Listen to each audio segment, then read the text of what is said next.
सही लेकिन खूबसूरत हो आपका आशियाना। तो नए टेक्निक्स और डिजाइन्स का इस्तेमाल करके आप अपने घर को बेहद ही खूबसूरत और आकर्षक बनवा सकते हैं। नए interior designs, attractive colour combination और एडोरेबल फर्निशिंग स्टाइल से आपके घर का living room, bedroom, kitchen, balcony देगा आपको सपने जैसे घर का लुक। आप नहीं होना चाहते हैं अपने घर से बोर, तो कांटेक्ट कीजिए 9315138474 पर या फिर 9717378629 पर। वेबसाइट है www.citywide.co.in।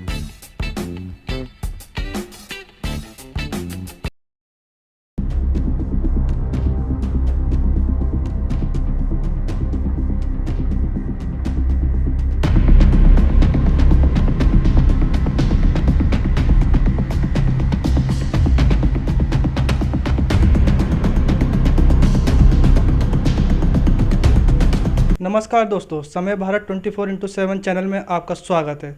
सत्ता के संग्राम में आज हमारे साथ भारतीय जन सम्मान पार्टी के राष्ट्रीय अध्यक्ष रविंदर कुमार जी हमारे साथ मौजूद हैं। रविंदर जी, बहुत बहुत स्वागत है आपका समय भारत में। थैंक यू, आपका हार्दिक धन्यवाद। रविंदर जी, जैसे 2022 में चुनाव होने वाले हैं, मतलब 5 राज्यों में हैं, जिसमें कि यूपी अपना बहुत ही महत्वपूर्ण राज्य है, उसके बारे में आप लोगों की क्या तैयारियां चल रही हैं? उत्तर प्रदेश देश की राजनीति में बहुत महत्वपूर्ण दिशा और दशा तय भी करता है और उत्तर प्रदेश में जो राजनीतिक हम लोग चौपाल मीटिंगों में, मतलब हमारी टीम चौपाल मीटिंगों में जा रही है, लोगों से जनसंपर्क कर रही है। दूसरी चीज़ एक और है कि जनता के जो मुद्दे हैं, उत्तर प्रदेश में जनता बहुत ज़्यादा दुखी है, तो उन मुद्दों पे काम करने के लिए पार्टी जाति, धर्म, लैंगिक भेदभाव से ऊपर उठकर हम लोग जनता के मुद्दों पे काम करेंगे, जनता की आवाज़ बनकर काम करेंगे। और जैसा कि उत्तर प्रदेश में देखा जाए तो आज जो भाजपा हिंदू और हिंदुत्व की बात करती है, लेकिन मेरा मानना ये है कोई भी जाति, धर्म या कोई किसी भी आस्था को ठेकेदारों की आवश्यकता नहीं होती। और जिस धर्म में ठेकेदार पैदा हो जाएं वो धर्म सुरक्षित नहीं रहता। कहीं ना कहीं दूसरे का डर दिखाकर, दूसरे धर्म का डर दिखा के वो ये साबित करना चाहते हैं कि हम आपके रक्षक हैं। भाई, धर्म की रक्षा तो मनुष्य धर्म जो है आस्था से रिलेटेड है, किसी ठेकेदार से रिलेटेड तो है ही नहीं। और हिंदू धर्म कोई आज से तो, मतलब जब से बीजेपी बनी तब से तो पैदा नहीं हुआ। हिंदू धर्म तो जब से सदियाँ बीत गई, सनातन धर्म तब से चला आ रहा है। और ये जनता को तय करना है कि जनता को क्या मिला है धर्म की राजनीति पे जाके। आज बेसिकली देखा जाए तो उत्तर प्रदेश की सरकार, योगी सरकार कहेंगे, बेसिकली जो एक आज फंडा हो गया है ना कि भारत सरकार या प्रदेश सरकार ना कह के आज जैसे सेंटर में मोदी सरकार कर दिया गया, जबकि ये जनता के द्वारा चुनी हुई सरकार है। तो भारत सरकार, जैसे उत्तर प्रदेश सरकार की मैं बात करूँ तो ये सरकार जो है व्यापारी बन चुकी है। आज चाहे संविदा के नाम की बात हो, संविदा कर्मियों का शोषण हो, संविदा के नाम पे अगर कर्मचारियों की वैकेंसी है तो उनकी नियुक्तियां क्यों नहीं हो रही, खाली संविदा पे काम क्यों कराया जा रहा है।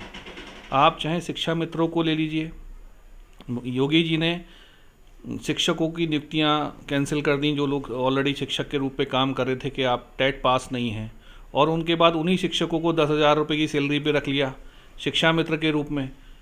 तो ये शोषण नहीं तो क्या है। अनुदेशकों की सैलरी आप देख लीजिए 7,500 रुपये, जो आज मतलब एक मज़दूर से भी कम मजदूरी कह सकते हैं आप, है ना। तो कहीं ना कहीं ये सरकार शोषण करती जा रही है और धर्म के नाम पर भ्रमित कर रही है कि भाई हम आपके रक्षक हैं। तो ये जनता को भी तय करना पड़ेगा कि भाई आप धर्म की राजनीति को सपोर्ट करना चाहते हैं या देश के डेवलपमेंट के लिए काम करने वाली राजनीति में भागीदारी चाहते हैं। तो हम लोग तो जनता में, मतलब जाके जनता के बीच जाके जनता के मुद्दों को ही उठा रहे हैं और देख रहे हैं कि भाई बेसिकली हमारी पार्टी का मैनिफेस्टो वही होगा जो जनता चाहती है, क्योंकि मैनिफेस्टो पार्टी का नहीं होता, जनता का होता। और जनता जो चाहेगी, भारतीय जन सम्मान पार्टी उस पर खरा उतरने की कोशिश करेगी। चाहे हम विपक्ष में रहें, विपक्ष की भूमिका आज भी है कि भाई जनता के मुद्दे तो आज भी उठाते हैं और उठाते हैं। 403 सीटें हैं यूपी के अंदर जी, तो पार्टी उसमें कितने कैंडिडेट को उतारेगी? अभी एक्चुअली हम लोग तैयारी कर रहे हैं, 50 से 60 सीटों की तैयारी कर रहे हैं। 403 सीटें, क्योंकि बीइंग इन 2019 में पार्टी की स्थापना हुई है, ना तो इतनी फंडिंग है और समय लगता है हर चीज़ को, लेकिन हाँ ये जो है जो जनता का प्यार काफ़ी मिल रहा है और बहुत कम समय के अंदर हरियाणा के बाद अब उत्तर प्रदेश के चुनाव में हम लोग उतर रहे हैं। और मैं खुद उत्तर प्रदेश से बिलोंग करता हूं, तो उत्तर प्रदेश की जो राजनीति रही है जाति धर्म के ऊपर आधारित मतलब राजनीति रही है। और मैं जनता को यही कहना चाहूँगा कि भाई धर्म, जो व्यक्ति का धर्म एक व्यक्तिगत आस्था है, किसी भी राजनीतिक पार्टी के भड़काऊ बयानों में जनता ना पड़े। जनता को अपनी रोजी, युवाओं के लिए रोज़गार की ज़रूरत है, बच्चों को शिक्षा की ज़रूरत है कि भाई शिक्षा का स्तर कैसे सुधारा जाए, युवाओं को नौकरियां कैसे मिले, चिकित्सा की व्यवस्था कैसे अच्छी हो। दूसरी चीज़ है कि कृषि, आज 1 साल किसानों का आंदोलन चला। किसानों के आंदोलन में जो भारत सरकार और प्रदेश सरकार, जितनी भी, मैं भाजपा की सरकार कहूँगा, जो मोदी सरकार की भाषा में, बेसिकली 700 किसान मर गए, लेकिन इनको किसी का कोई लेना देना नहीं है। मतलब इतनी निरंकुश सरकार है कि आज जो अभी इलेक्शन से पहले ही किसानों का कानून वापस लिया है, क्या उसको देखते हुए, चुनाव को देखते हुए ही शायद मोदी सरकार ने वापस लिया होगा? देखिए, जो आप एक चीज़ बताइए कि अगर हमारे माननीय मोदी जी, प्रधानमंत्री हमारे भी उतने ही हैं जितने भाजपा के हैं, लेकिन वो बात अलग है कि मोदी जी हमेशा भाजपा के नेता बन के रहते हैं, प्रधानमंत्री की भूमिका में नज़र नहीं आते। उनके चाहे भाषण, स्पीच सुन लीजिए, हमेशा दूसरी पार्टियों पे वो तानाकसी करते हैं, जबकि एक प्रधानमंत्री की गरिमा से परे है, नहीं होना चाहिए। दूसरी चीज़ एक और है, अगर इतने ही संवेदनशील होते माने प्रधानमंत्री जी, तो कोरोना का इतना लंबा पीरियड चला, लाखों लोगों की जान चली गई और उनको तब नहीं दिखाई दिया कि किसान एक कोरोना की महामारी में भी सड़क पे बैठा है। 700 से ज़्यादा किसानों की मौत हो गई, कहीं संवेदना नज़र आई? दूसरी चीज़, जिस तरह से इन्होंने ये कानून वापस लिया, क्या किसी किसान आंदोलनरत किसानों से बातचीत की? ना इन्होंने बातचीत की, ना कुछ, बस एक फरमान, क्योंकि एक डर, क्योंकि उपचुनावों में इनको भारी शिकस्त का सामना करना पड़ा। दूसरी चीज़ एक है, उत्तर प्रदेश, अभी 5 राज्यों में चुनाव हैं और उत्तर प्रदेश की मतलब अहम भूमिका रहती है। पंजाब तो इनके हाथ से जा ही रहा है, वो इनको भाई पंजाब में पहले भी अकाली के साथ ही थे, लेकिन उत्तर प्रदेश की राजनीति, क्योंकि आज इनकी स्थिति नेताओं की ये हो गई है कि इनको गाँव में नहीं घुसने दिया जा रहा, तो इन्होंने पर्सनल सर्वे भी कराए हैं कि बीजेपी हार रही है, तो इन्होंने आनन फानन में भाई किसान आंदोलन वापस ले लिया। लेकिन ना तो वो किसान भूलेगा कि 1 साल वो सड़कों पर बैठा है, जिन लोगों के जिन किसानों की शहादत हुई है, ना उनके घर वाले भूलेंगे। और दूसरी चीज़ है, बहुत शर्मनाक बयान हमारे कृषि मंत्री का आता है कि उनके पास डाटा नहीं है कितने किसान इस आंदोलन में मरे। अच्छा, लखीमपुर केस में भी जो किसानों के साथ अत्याचार हुआ, उसमें कितने लोग की जान गई है? अब मैं कह रहा हूँ ना, ये तानाशाही पे उतर आए हैं ना। तानाशाह के लिए बस ये है कि इन्होंने पहले किसान के आंदोलन को डर से ख़त्म करने की कोशिश की। जैसे लखीमपुर वाला केस हुआ, भाई हमारे राज्य गृह मंत्री के बेटे ने उसमें इन्वॉल्व रहा, लेकिन उन्होंने उस राज्य मंत्री को हटाया नहीं। ठीक है, वो प्रेशर में केस हुआ, सब कुछ हुआ, ठीक भाई, लेकिन इन्होंने कोशिशें तो बहुत की हैं किसी भी तरह किसान आंदोलन वापस हो जाए।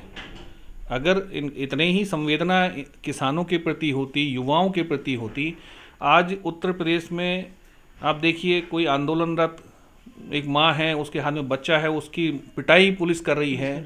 दूसरी चीज़, हाँ, कानपुर की घटना है। और मतलब अभी लखनऊ में जो छात्र अभी अपने उस अधिकारों के लिए आंदोलन थे, उस पर डंडे बरसाए जा रहे हैं, महिलाओं का शोषण हो रहा है, आए दिन बच्चियों के बलात्कार होते हैं, इतनी घटनाएं हो रही हैं। दूसरी चीज़ एक और है, जो संविदा में आपको एक चीज़ और बताऊंगा कि संविदा कर्मी जो रखे जा रहे हैं ना, उनसे भी 1 साल का पैसा एडवांस में लिया जा रहा है कि भाई, क्योंकि रोज़गार की इतनी कमी हो चुकी है, सीधा उनसे डिमांड की जाती है, भैया 1 साल के हमें दे दो। 5 साल का वो एग्रीमेंट रहेगा तो 1 साल के पैसे हमें दे दो। मतलब एक तरीके से रिश्वत भी मांगी जाती है। रिश्वत मांगी जाती है, और के संविदा पे ऐसे थोड़ी भर्ती हो रही है, क्योंकि ये बात हम लोग ज़मीन पे जा रहे हैं और ये ज़मीन पे चीज़ें दिखाई दे रही हैं, लोग बताते भी हैं कि सर क्या करें। तो भ्रष्टाचार तो उत्तर प्रदेश में त्राही त्राही। दूसरी चीज़ें आप देखिए, इतना बड़ा फ्लाईओवर गिर गया, आज सड़कों के उद्घाटन होते हैं, कल गड्ढे पड़ जाते हैं, तो भ्रष्टाचार नहीं है तो क्या है। दूसरी चीज़ एक और है कि मोदी जी हमेशा देश के विकास की बात करते हैं। मैं कह रहा हूँ, कौन से विकास की बात करो? शिक्षा पे आपने कौन से सुधार कर दिए? शिक्षा का तो आपने बंटाधार कर दिया। 2 साल से ऊपर हो गए स्कूल बंद। बच्चों की जो गरीब माँ बाप हैं, जो जिनकी इन आय 5,000 रुपये तक महीने की है, और कोरोना काल में वो भी ख़त्म हो गई, तो वो कहाँ से तो मोबाइल स्मार्टफोन लेके आएंगे बच्चों को पढ़ाने के लिए ऑनलाइन, कहाँ से वो नेट का डाटा परचेज करेंगे। तो वो तो एजुकेशन तो आपने ख़त्म कर दी भाई। चाइना से कोविड-19 जो स्टार्ट कहाँ से हुआ, चाइना से, लेकिन चाइना में भी उन्होंने व्यवस्था की, सोशल डिस्टेंसिंग के माध्यम से क्लासेस स्टार्ट कर दी उन्होंने। तो वो सारी चीज़ें इंडिया में पॉसिबल क्यों नहीं है? क्योंकि नीयत नहीं है। हम लोग जाति धर्म, हिंदू मुसलमान, हिंदुस्तान पाकिस्तान यही करते रहते हैं। और बहुत शर्मनाक है, दूसरी चीज़ एक और है कि भाई आप देश को किधर लेके जाना चाहते हो। और देश आज जीडीपी की बात कोई नहीं करता, महंगाई की बात कोई नहीं करता। आज की महंगाई देश का विकास कहलाता है। और पहले ये महंगाई के ऊपर जो है ना नंगा नाच करती थी बीजेपी, तब वो महंगाई की जनता के ऊपर मार थी। और आज जनता के ऊपर मार नहीं है कि आज जो रसोई गैस का सिलेंडर है, अब रसोई का सिलेंडर से लेके रसोई के मतलब सरसों का तेल से लेके सारी चीज़ें, मतलब किचन के खर्चे डबल हो चुके हैं। और लोगों की अर्निंग आधी हो गई है, कमाई आधी हो गई है। तो जनता तो त्रस्त है ही है। और इनको जनता से कोई लेना देना नहीं है। इनको जनता से इतना ही लेना है कि वो जनता इनको जाति के नाम पे, धर्म के नाम पे वोट करे।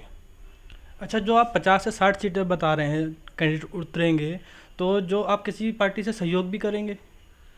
देखिए, सहयोग की बात, गठबंधन की बात कुछ पार्टियों से चली है, लेकिन अभी जब तक वो कंप्लीट ना हो जाए तो उसे गठबंधन नहीं कहा जाता। समाजवादी पार्टी से छोटी छोटी पार्टियां गठबंधन कर रही हैं। नहीं कर रही हैं, हमने भी कोशिश। देखिए, किस पार्टी से बात चल रही है?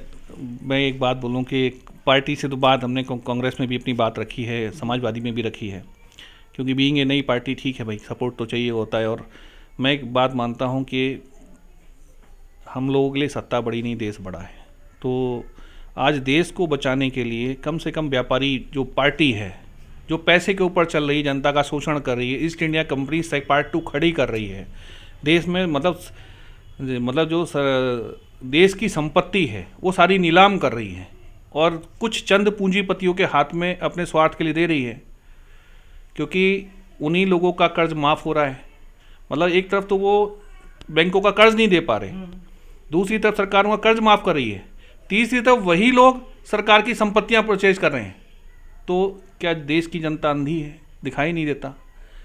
मैं कहता हूँ हाँ, वो अंधभक्ति किसी भी चीज़ की बुरी है और बहुत सारे लोग भाजपा की अंधभक्ति का शिकार हुए, उसमें मैं स्वीकार करता हूँ कि भाई बहुत सारे लोग आज भी हैं जिनको उनके अंदर कमियां नहीं दिखाई देती। वो आज मैं बहुत सारे युवाओं से भी मिला, तो जो मतलब कुछ लोग अंधभक्त ऐसे दिखाई दिए, वो कहते हैं बीजेपी है तो हिंदू सुरक्षित है। मतलब बीजेपी नहीं थी तो हिंदुओं को तो किसी ने मार दिया था। मुगल काल में तो हिंदू था ही नहीं, मुगल काल में भी अकबर ने जजिया कर हटाया मंदिरों से। तो भाई हिंदू तो शुरू से, कोई भी धर्मों में ठेकेदार की ज़रूरत नहीं है। सभी धर्म में जब ईश्वर एक है और हमारे मानने के तरीके अलग हैं। मतलब आपका कहना है कि बीजेपी हिंदुत्व के मुद्दे पे ही चुनाव लड़ती है? हाँ, हिंदुत्व के मुद्दे पे चुनाव लड़ती है, बट जनता को क्या देती है? मैं कह रहा हूँ कौन से हिंदू को, काटती भी तो उसी हिंदू को है। संविदा पे कौन, वो हिंदू नहीं है क्या? जो संविदा पे नौकरियां करें, जिनका शोषण हो रहा है, वो हिंदू नहीं है। किसान जो सड़कों पर बैठे थे वो हिंदू नहीं थे। बस हिंदू के नाम पे, क्योंकि हिंदू बहुसंख्यक हैं और उनकी आस्था का फ़ायदा उठा के इनको वोट बैंक मिलता है। ये अपने आप को दिखाते हैं हम हिंदुओं के मसीहा हैं, लेकिन हिंदुओं का सबसे ज़्यादा शोषण बीजेपी ही कर रही है। आज जितने भी निजीकरण के माध्यम से जो मतलब युवाओं के साथ खिलवाड़ हो रहा, भविष्य के साथ खिलवाड़ ही है ना, कि आज वैकेंसी आप नहीं निकाले, कंपनीज जो हैं अपनी टर्म्स पे काम कराएंगी। आज जो सरकार की एक नीति होती है भाई इससे कम सैलरी नहीं होगी। आज जो गवर्नमेंट सेक्टर में जो भी सैलरी, 4th क्लास की सैलरी 25 से 30 हज़ार रुपये थी कि बंदा डेवलप अपने बच्चों को पढ़ा सकता था, वही 25 से 30 हज़ार आज जो प्राइवेट सेक्टर में देखा जाए तो वो पियोन की सैलरी 5 से 7 हज़ार रुपये, 10 हज़ार गवर्नमेंट ने खुद ही कर रखी है। अनुदेशक देख लो कि 7 हज़ार रुपये आपको सैलरी मिल रही है। तो मतलब शोषण की ओर के भाई आप ना तो 7 से 10 हज़ार रुपये में बंदा खाएगा, बच्चों को पढ़ाएगा, करेगा क्या? तो सरकार तो ये चाहती है कि हिंदुस्तान जो ना, मतलब बीजेपी खास कर चाहती है कि युवा पढ़े ना, क्योंकि पढ़ेगा लिखेगा तो सवाल पूछेगा। ये तो इतिहास दोहराना चाहते हैं, इनकी सोच ये है कि इतिहास दोहराया जाए। हमारी पार्टी की सोच है कि सबसे पहले शिक्षा में सुधार की ज़रूरत है। आज हमारे देश में बच्चे ग्रेजुएट होते हैं, वैकेंसी के लिए अप्लाई करते हैं, क्या लिखते हैं? फ्रेशर। लिखा जाता रिज्यूम में फ्रेशर, लेकिन वो क्यों लिखा जाता है? अगर वो फ्रेशर है तो उसने इतनी पढ़ाई करी तो उस पढ़ाई का फ़ायदा क्या है भाई? क्यों फ्रेशर है? क्योंकि कहीं ना कहीं हमारी शिक्षा व्यवस्था में खराबी है। क्यों नहीं 9th क्लास से वोकेशनल कोर्सेज डाल देते भाई? आप 9th में बच्चा समझदार ही हो जाता है। 3 साल के थ्योरिकल कराइए, 1 साल का कहीं इंटर्नशिप कराइए, कि ताकि बंदा इंटरमीडिएट में पास आउट करते ही कहीं ना कहीं वो पार्ट टाइम जॉब करे, कुछ अपना धंधा करे। और हायर स्टडी में आप करिए ना, जो अगर आपने भाई ठीक है वो पेड है हायर स्टडी, तो वो अपने कम से कम इतने पैसे कमा के हायर स्टडी कर सकता है।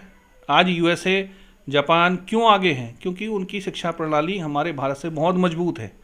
और हमारे देश में जितनी भी सरकारें चलें, शिक्षा के ऊपर शायद ही मतलब बहुत कम लोग जो है ना सोचते हैं कि भाई शिक्षा को सुधारा जाए।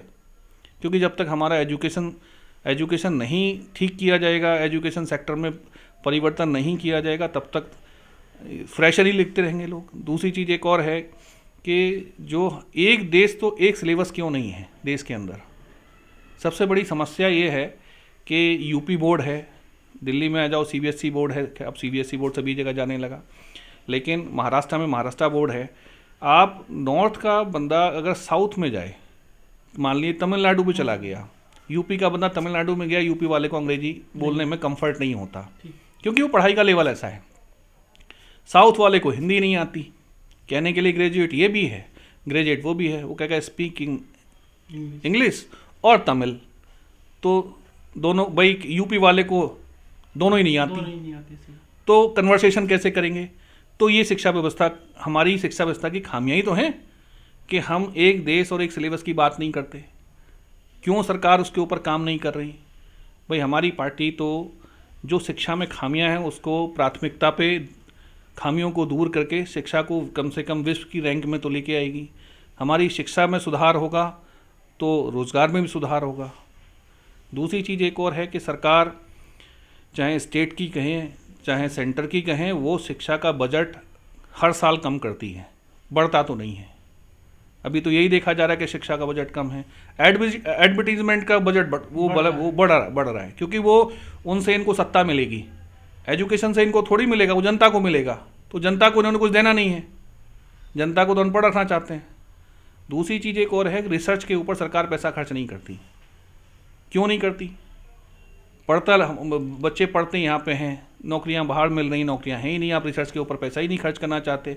जो लोग रिसर्च करते हैं उनको आप सपोर्ट नहीं करते, तो ये दुर्भाग्य हमारे देश का है। पार्टी का मैनिफेस्टो में क्या क्या मेन बिंदुएं होंगी?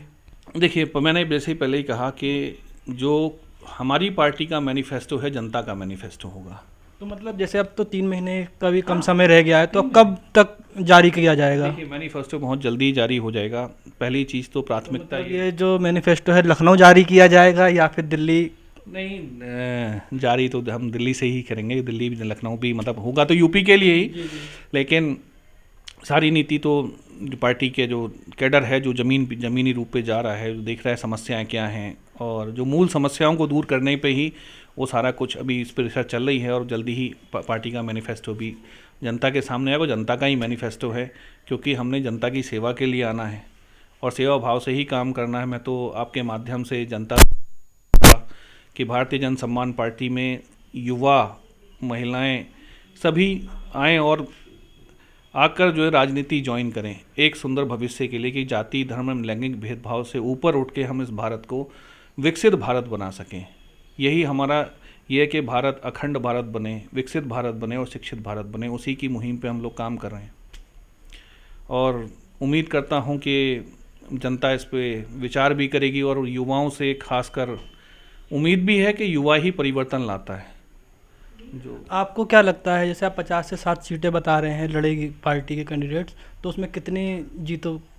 देखिए, जीत हार तो हमारे हाथ में नहीं है, वो जनता डिसाइड करेगी। नहीं, तो भी एक अनुमान तो होता है। जैसे बीजेपी अभी, जबकि आप बता रहे हैं कि उल्टी लहर दौड़ रही है, उसके बाद भी बीजेपी के जो मंत्री हैं या जो भी जिलाध्यक्ष हैं वो तो यही कहते हैं कि 403 हम पूर्ण बहुमत की सरकार बनाएंगे। क्या यह पॉसिबल है? देखिए, ऐसा है, मैं आपको एक चीज़ बताता हूँ। कथनी और करनी में ना कुछ भी कहा जाए, अगर वो 403 बोलेंगे, 403 सीटें, तो उन्होंने, आप भी जानते हैं और जनता भी जानती है और स्वयं भी जानते हैं कि 403 सीटें नहीं जीतने वाले।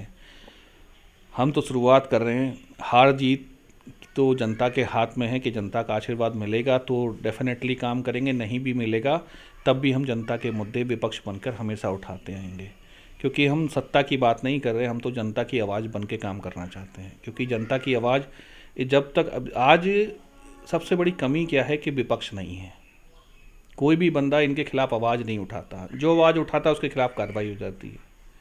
आज तानाशाही वाला जो माहौल पैदा किया जा रहा है कि जो इनके अगेंस्ट बोलता है उसकी आवाज़ बंद करने का सरकार काम कर रही है, लोकतंत्र को ख़त्म करने का काम कर रही है।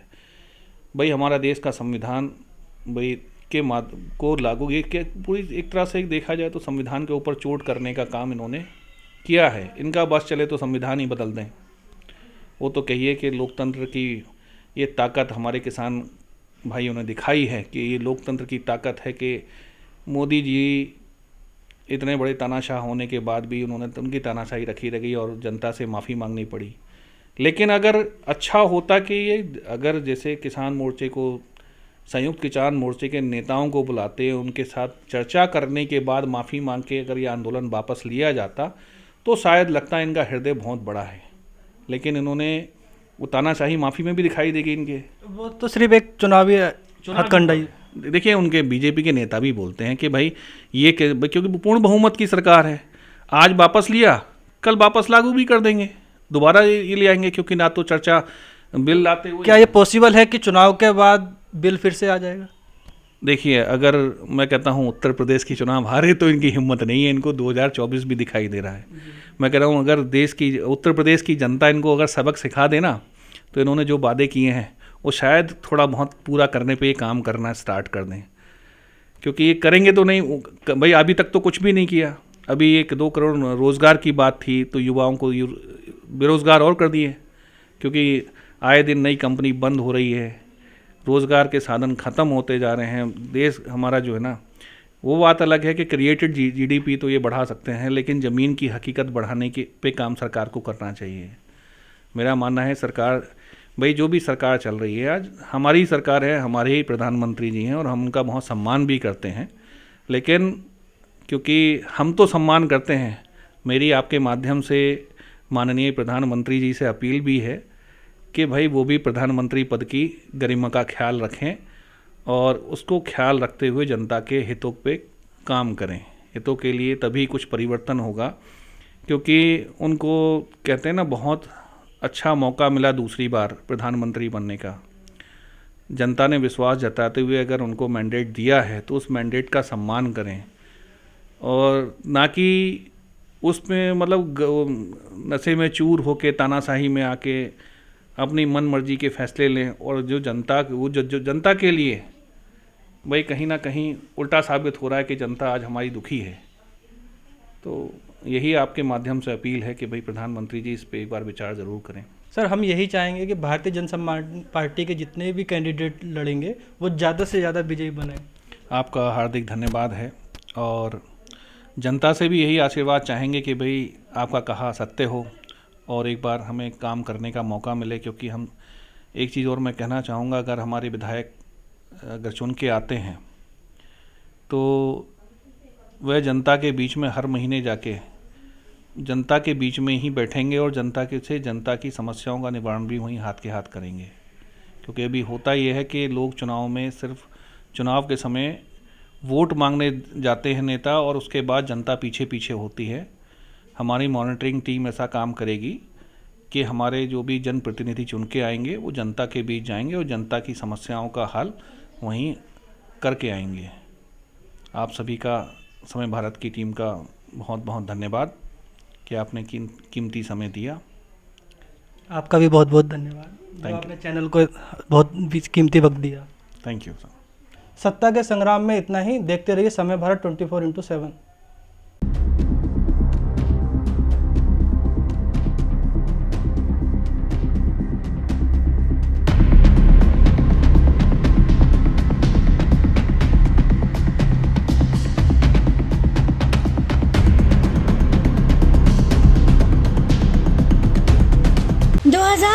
के चुनावी अखाड़े का हो चला है आगाज। 5 राज्यों के इस महासंग्राम में बह चला है रणनीतियों का सैलाब। समय भारत 24x7 जल्द ला रहा है नया शो, जिसका नाम है आगामी चुनाव ने दी दस्तक, तो क्यों बदल रही है नेताजी की चाल।